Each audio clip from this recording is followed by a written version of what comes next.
Good morning, everyone. It's an honor and a pleasure to be here, and above all, I would like to thank the organizer for making, despite the hard times, this meeting possible. Well, I am pretty sure that ancestor worship is not the first thing that comes to mind when we talk about legal procedures. This is why it's necessary to make some premises.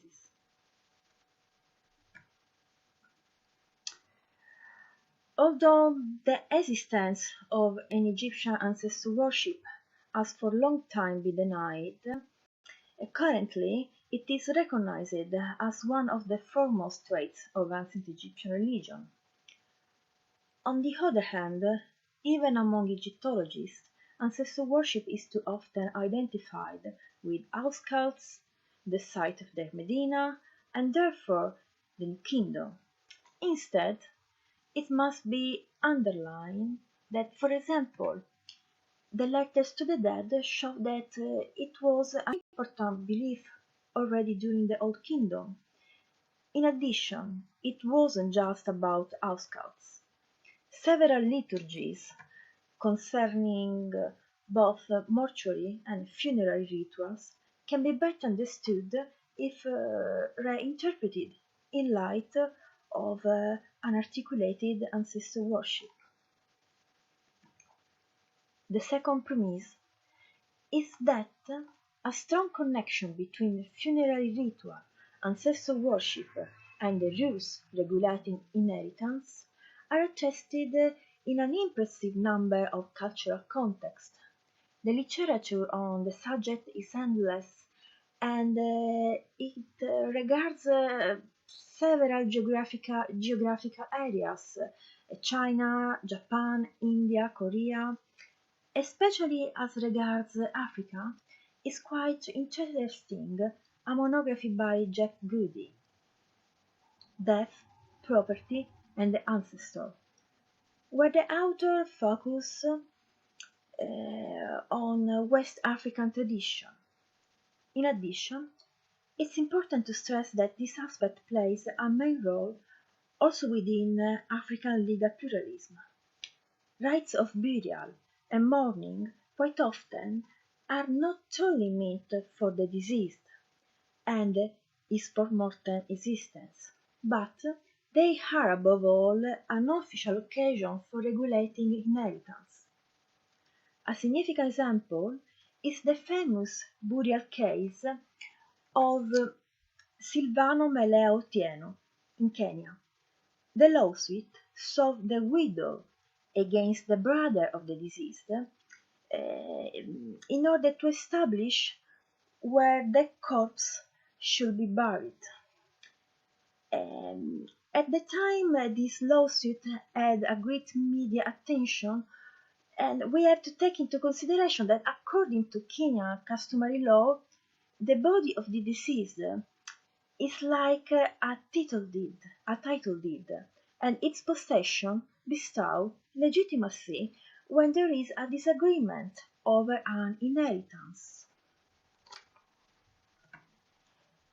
Given these premises, the main aim of the present talk is to shed some light on our understanding of ancient Egyptian judicial processes, but within a very narrow area where inheritance issues are strictly linked with ancestor cult.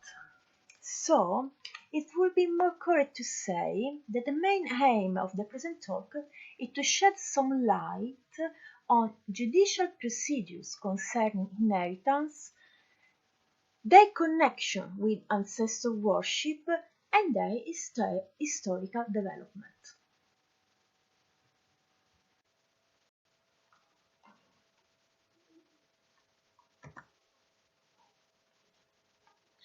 The customary norm, bury him in order to succeed into his inheritance, is already known during the Old Kingdom.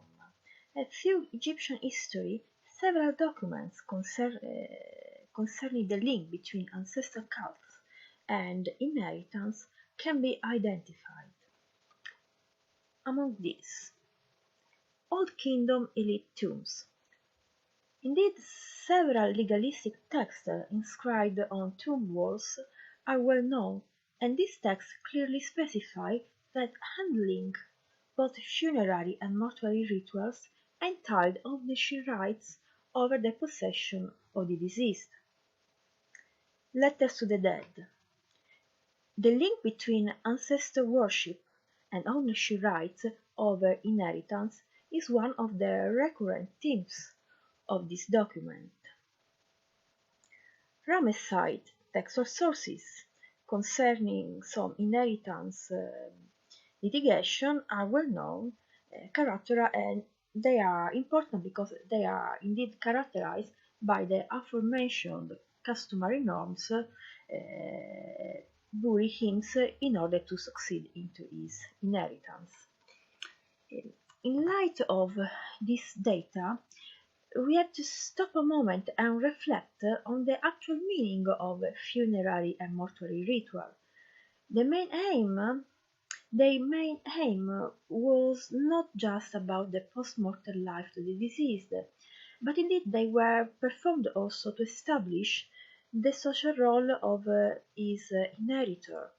Let's take, for example, Tutankhamun's tombs.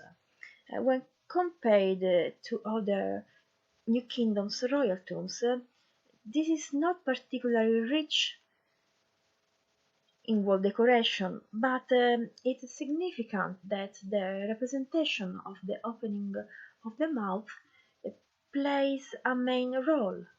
We know that I was not the son of Tutankhamun. The true meaning of this scene concerns more the legitimation of I rather than the afterlife of Tutankhamun. I is the new king because he performed the opening of the mouth. Given these premises, the question is to understand if certain ritualistic action concerning the death sphere were considered by the Egyptian as an actual official occasion to legally formalize inheritance. We have seen that this kind of phenomena are well known in several cultures, and examples from West Africa and Kenya have been given. But in addition, it's interesting that such a theory could find support in a passage from Diodorus of Sicily. The historian reports that a judgment was enacted during the burial of the deceased, which involved 42 judges. The first thing that comes to mind is of course the judgment of the deceased described in the Book of the Dead. Yet, in a recent paper, Elsa Oreal has found several parallels between this passage described by Diodorus and some New Kingdom textual sources, and she sustains that this kind of judgment actually occurred within Egyptian funeral ritual. But this judgment did not concern the moral conduct of the deceased. Rather, it was a public dispute over the inheritance of the deceased. It is a very interesting study. I'm agree with her, but in addition, my opinion is that evidence concerning the existence of such a practice can be already found during the Old Kingdom, and I speak about the letter to the dead. The letters to the dead were written messages through which the living involved help of their deceased relatives. These missives were written on diverse kind of media, mainly small balls and pot holders. That's interesting that in four of these letters, the deceased is asked to settle a legal dispute over a family inheritance. Just to give an example, let's analyze some excerpts from the cowboy. The letter is written as a true defensive plea. The inheritance is claimed on the basis of the customary law that we have already analyzed, that who take care of the burial inherit. It is clearly explained. Moreover, in the final part of the document, the dead is asked to make a judgment between the writer and another man who is for sure interesting. It is an antagonist who won't keep the inheritance as well. It's also said that the scribes are in the same city of the deceased. Being in the same city, it's probably an expression that means being in the same place. The request of the judgment is a typical trait of all the letters to the dead belonging to the 3rd millennium BCE. In addition, the reference to the scribes, as stressed by Loknionov, fits quite well with what we know about judicial procedure during the Old Kingdom. And in my opinion, we have to say that, for several scholars, the last sentences describe something that is happening in the afterlife. The scribes are in the afterlife, but it could also be that this text is actually describing a ritual that is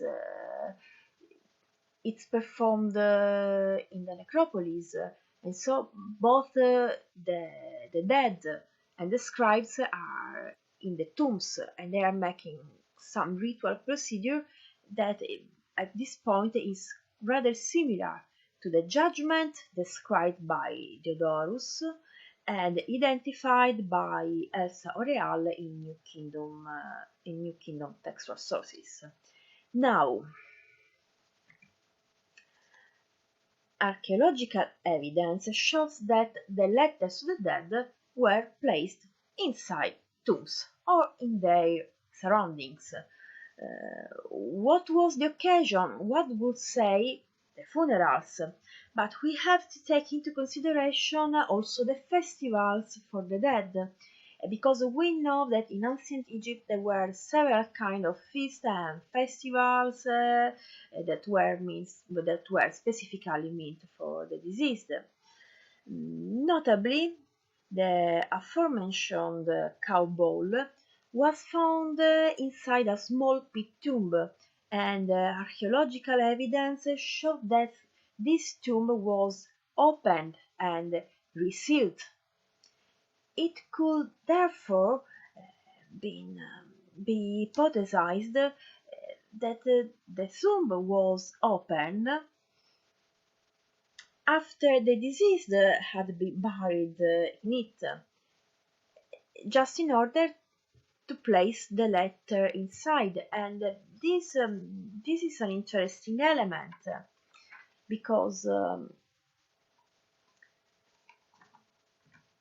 a written document deposited inside a tomb during a public ceremony is something that could have an official value within Egyptian mindset.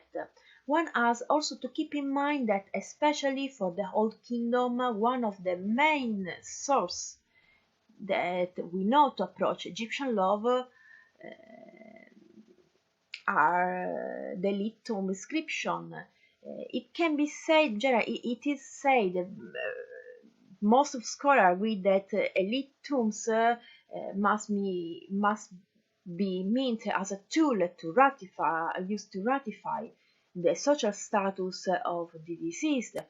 and so the social status of his family and the passage of this social status from father to son. So, I mean, we have no doubt that a written document placed inside the tomb could have had a rather similar function. In addition, sacred spaces, such as temple, had a main role in Egyptian judicial processes, and indeed the difference between a tomb and a temple were rather blurred in ancient Egypt. In this regard, it's significant that the text inscribed on a Old Kingdom stela testified the existence of a court, Jajat, within the mortuary temple of Cheops, Akhet Khufu. Now, I know that it is a bit speculative. Indeed, it's an ongoing research, but it could be possible to figure out the following scenario. During the funerary ritual, someone could come forward and claim the inheritance of the deceased at the expense of another person. This was just the starting point of a legal procedure that had to be solved in front of a court, and as we know from this document, probably within the mortuary temple of the king. Now, this passage from tomb to mortuary temple of a king, I mean, it's something that we usually see during the festival for the dead. In New Kingdom, the beautiful Fest of the Valley, but we have something similar also during the Old Kingdom, like the Wag Fest. So, I mean, it could be the few documents that we have for the Old Kingdom seems to suggest something like this, and it's interesting that the data belonging to the subsequent historical phases seems quite coherent with this scenario.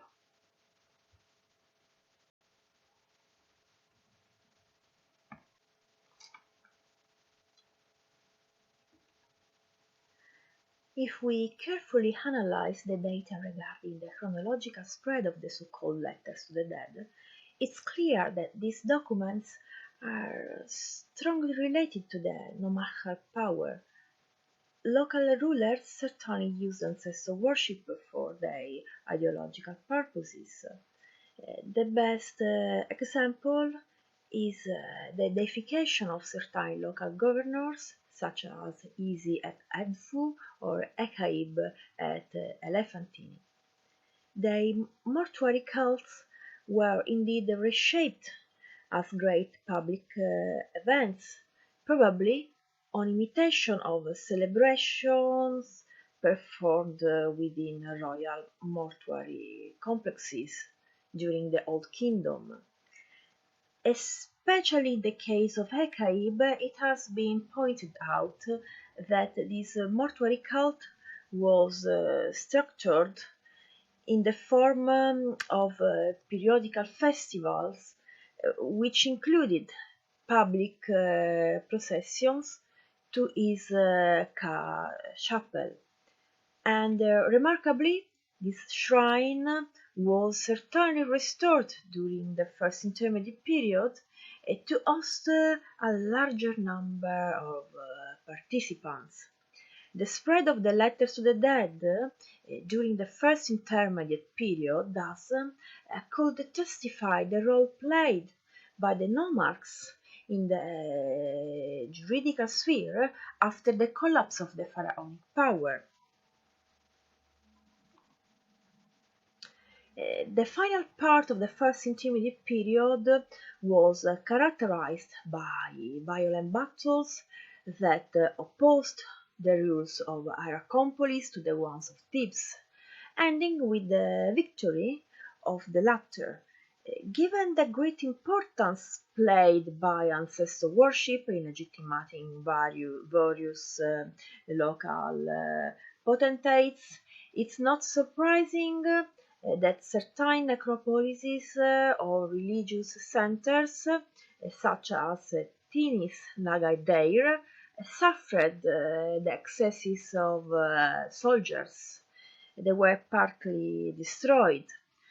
On the other hand, after the restoration of the monarchy, other sanctuaries devoted to the mortuary cults of local rulers, such as the one of Ecaib in Elefantini, experienced instead a renewed prosperity patronized by the crown. The rise of Abydos as one of the foremost religious centers could be interpreted in light of the same impetus, although this site played an important religious role from the archive phase onward. The first reliable sources regarding the celebration of the mysteries of Osiris date back to the end of the first intermediate period. The mysteries were structured on the model of the funerary rituals. During the celebration, the sacred sculpture of Osiris was transported from the temple to his presumed tomb, and finally, after having spent the night here, it was brought back to the temple again. Remarkably, a prominent part of the mysteries consists of a ceremony denominated Haker. This ritual was celebrated more than once within the mystery, to be precise, at the beginning of each procession. Moreover, the Haker was characterized by a ritual action denominated the counting or the numbering of the dead. That's important to stress that the verbs used that express the meaning of counting or numbering in the Egyptian language are synonymous are synonyms with the verb judging. And so, I mean, it is reasonable to posit, it's pretty sure to say that this moment was a rite that involved a certain kind of judgment, and the textual source say that it was the moment in which the dead and the arch spirit were counted, so judged. I mean, this is something that appears rather similar to that phase of the funerary rituals during which one could reclaim the inheritance of the deceased described in Diodorus.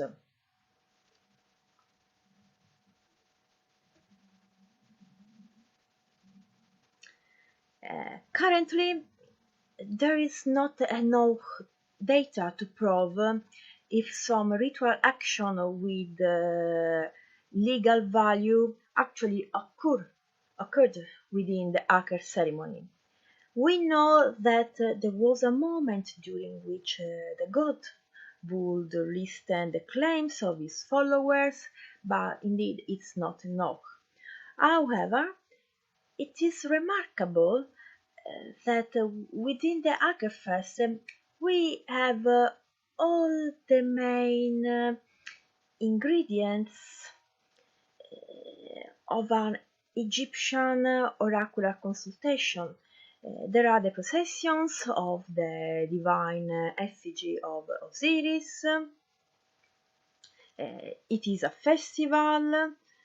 It is also involved a ritual that it is shaped like a judgment, regardless that it had or not an actual juridical meaning.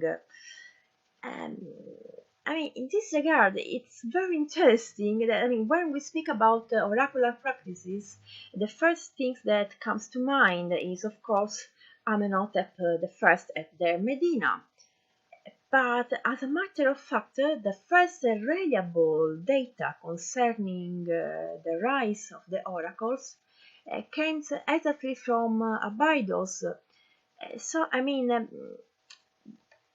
it seems that it is the same tradition that was transformed at certain point.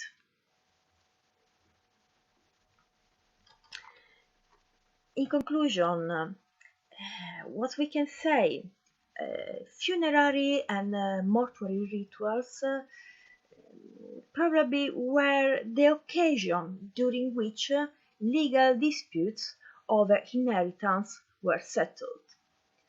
Starting from the Middle Kingdom, the royal power aimed at controlling this practice, and probably the rise of the oracular consultation are one of the results of this general trend. Thank you for your attention.